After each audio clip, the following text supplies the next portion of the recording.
Happy New Year sa ating lahat. No? Maraming salamat sa mga bagong students at sa mga patuloy na nag-study ng trading. And right now, I wanted to record this first video ng ating year 2025. No? This is just a free tutorial video why volatility matters and why it should be your go-to strategy when it comes to Forex and cryptocurrency. No? I can say that volatility is the new meta in trading. It is the best system that you can follow. It is very easy to follow, at I promise you that there are a lot of benefits inside the volatility trading system. At alam ko na hindi kayo magsisisi once na susundin nyo ang method na ituturo ko sa inyo ngayon. Now, here are the 3 reasons why volatility is the new meta in trading. Number 1, it puts you in good trading locations. Mamaya ipapakita ko sa inyo why trading location is very important and why you should allow yourself to trade on those locations at bakit gustong-gusto ko mag-trade sa mga location na yun to get a good timing at lalo na to get a good reward. Number 2, it allows your support and resistance to be valid. No? So nagiging valid yung mga strategies natin such as support and resistance, supply and demand, Fibonacci. Lahat ng mga horizontal line strategies will work when you allow the volatility to be installed in your trading view. Number 3, it gives the biggest risk to reward ratio. So sa trading, we focus ourselves on risk to reward ratio. Ang ibig sabihin, in every dollar we risk, we should win more than 1 or 2 reward. No? For example, if we risk $10, dapat manalo tayo ng $20 or maybe $100. That is risk to reward ratio. Pero dapat i-allow lang natin yung sarili natin na matalo ng $10. So that is having a good risk to reward ratio. So right now, let me show you how volatility works and why it matters. So right here, I have 2 important indicators. Algo Ninja Volatility Reading. Number 2 is Algo Ninja Profit Maker. So, ito naman si Volatility Reading. It has the settings of 15, 50, 13 volatility line, and then 30 high volatility line. And then si Algo Ninja Profit Maker is 18, 22, and then 30. Si Lux Algo naman, this is for time lang na magte-trade ako ng alas 6 ng umaga, alas 7 ng gabi. Sa hapon naman, alas 12 ng hapon. And then sa midnight, alas 11 ng madaling araw or ng gabi hanggang sa alas 4 ng madaling araw. So these are the sessions that most likely magte-trade ako. So ang strategy dito guys, it's very simple. You trade on the 2-minute time frame or in the 1-minute time frame. And then you wait until na magkaroon tayo ng alert ng low volatility. For example, right here, nag-low volatility si market dito. This is the first alert. And then later on, nag-alert tayo ng upper crossing, no? Nag-cross siya pataas. Itong profit maker, nag-crossing yung line sa gitna. Itong blue line, no? Nag-crossing siya dyan.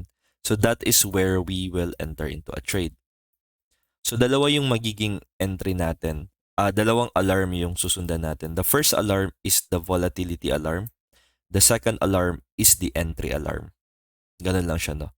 The reason why we want to trade with low volatility because the market is consolidating siya, no? Hindi siya typically consolidating na ganito, na wild. Yung consolidation niya when it comes to low volatility, sobrang ganito lang. And hindi ka matatamaan ng high volatility na mga stop losses. And then, ang alert ng mga entry indicator is nagiging smoother siya when it comes to low volatility trading. Ganun yung mangyayari sa atin. And right here, we have 3.55 risk to reward ratio. And right here again, oversold, no? Overbought. And then right here, na-cross down siya dito. Sa evening naman to, pwede ka dyan mag-entry. Pwede ka mag-entry sa cross down ng overbought at saka oversold. Kung gusto mo maging aggressive, pwede mo yung gawin. And tingnan mo naman, panalo ka ng 1:5 risk to reward ratio. Kung nilaban mo yan, panalo ka ng 1:9 risk to reward ratio. So, ganun lang yung approach natin nag-work. Very simple lang. Right here, nagkaroon ng low volatility. Let's say nag-short ka dito. Sabihin lang natin na nag-short ka dyan. It's a nice short trade. Pero later on, nag-re-alert tayo ng long position. So, pwede ka dito, guys, no, na mag-enter ng long position. For the hedging naman to. Mag-hedge ka dyan. And then, look what happened. Natalo ka ng short, pero nanalo ka ng long around 1:11 risk to reward ratio. Ganun lang siya kasimple, no? First is mag-low volatility muna si market. Second, there should be an alert. This one, nag-alert dito sa profit maker. And then, lagay mo yung stop loss sa ilalim. And this will be your take profit. 1:3 risk to reward ratio. And then, nag-oversold tayo, nag-overbought tayo. Pwede kang maging aggressive sa short dito na area. Ganyan. And then, lagay mo lang stop loss dyan. And look what happened. You have won this trade. Diba? Nag-low volatility tayo. Nag-alert siya dyan. Pwede kang mag-wait muna ng pullback, which is dito ka na naka-enter sa pullback. And look again what happened. Panalo ka. So that is, for me, the new meta in trading. We allow ourselves to make the market become weaker. Yung weakness niya mag-appear na, which is true volatility. And then, we make ourselves sure by trading with the profit maker. Si profit maker yung magko-confirm sa atin na, oy, okay na. You need to pull the trigger. So right here, there was a low volatility here. Not twice siya. This was on midnight.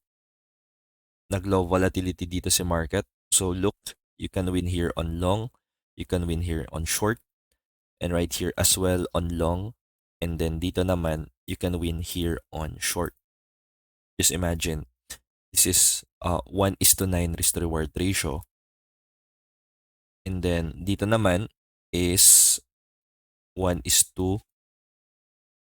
Taas ng risk to reward ratio na to, guys, na kayo ng umaga.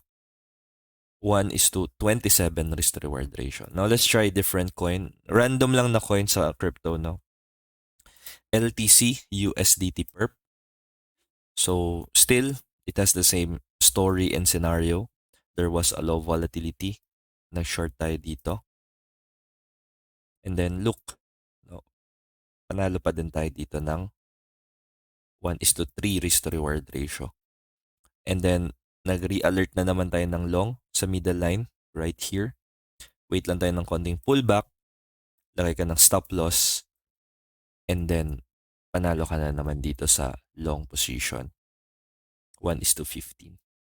So pag hindi ka mag-wait ng low volatility si market, mangyayari sa'yo kung dito ka sa gray candles, technically may stop loss ka talaga dyan. And when it comes to your entry, sobrang pangit ng entry mo. Kahit dito ka nga mag-support and resistance, guys, tinan mo. Diba na stop loss ka. That's why low volatility is a good tool na pwede nyong gamitan kasi sobrang labo, no? Sobrang tagal bago matamaan yung stop loss nyo. For example, right here, there was a short position at this level. Kung dito ka, kahit sobrang tight, just imagine, no, 0.3 na yung SL mo, hindi pa natamaan. So, ganun kaganda, guys, no, when you trade with low volatility. Right here, nagkaroon tayo ng low volatility sa resistance level na to. And then, all you have to do is to wait for an overbought cross down or oversold cross up. Dito ka na nakapag-enter, you put your stop loss above, and then look what happened. You have 1:6 risk to reward ratio. And then, nagiging valid yung support and resistance. No? Just what I've told you, support and resistance strategies works when you follow a low volatility condition ng market. So, hindi siya confusing kasi all you have to do is to wait for an alert to happen. Nag-low volatility si market, nag-alarm siya ng long, nag-alarm siya ng short, you enter both ends, and wait ka na ma-stop loss yung isa at yung isa mananalo. So that is how we hedge into the market. Nag-low volatility dito, alas 3 na madaling araw, nag-alert siya ng short, look, pwede mo pa din siya mapanalo. No? This is also a decent win. This is 1:1.6 risk to reward ratio. Pwedeng ganun guys, no? Kasi in the long run, so if you have $100 and you risk 5% per trade, target ka lang ng 10%, so kuha ka lang ng 20 na panalo sa isang buwan, so you already have $600 sa isang buwan na yan siya. Ano na yan, hindi yan siya isang buwan, no? Kasi everyday may 3 trades per day nangyayari. So 3 trades times maybe 10 days, no? Sa 10 days, meron kang 30 trades. 10%, 10%. So you will have $1,700. So napakalaki na yan na income. Kung halfway man talo ka, halfway panalo, so at least at the end of the day, you can still go half on your income. Pwede ka pa din kumita ng around $500, no? Sa ganitong situation. So, sobrang effective niya. Okay?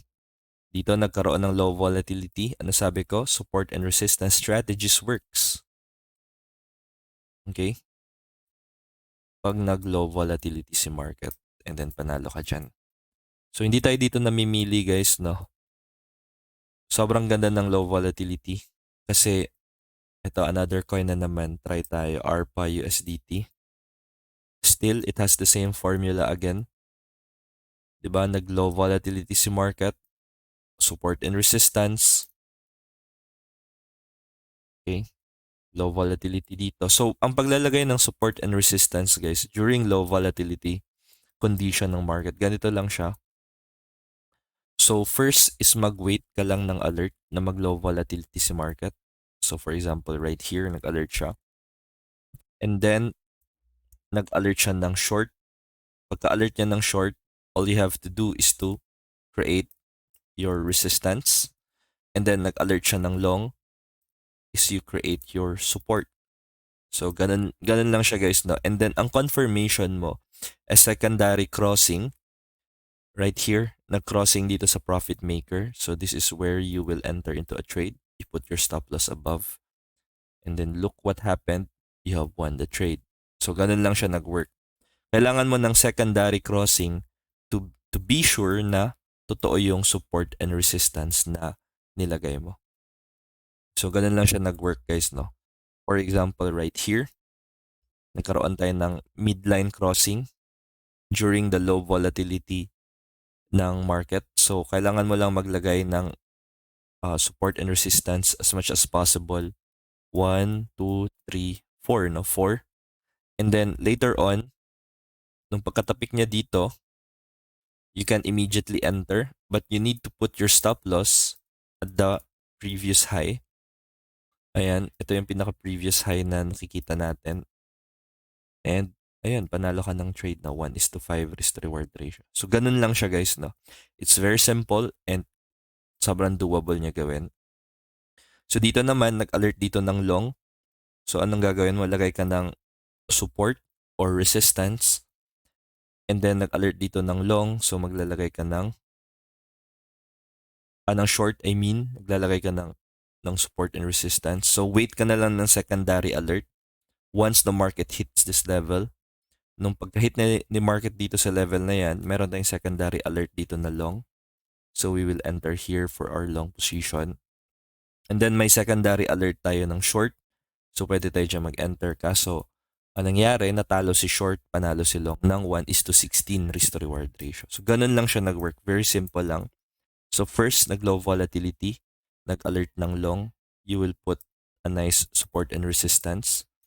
And then, wait ka ng secondary alert. So, right here, nagkaroon tayo ng secondary alert. And then, lagay mo lang stop loss mo sa ilalim. And then, look what happened. You have won the trade. 1:7 risk to reward ratio. Okay, so ganun lang siya ka-simple guys, no? Ulitin ko.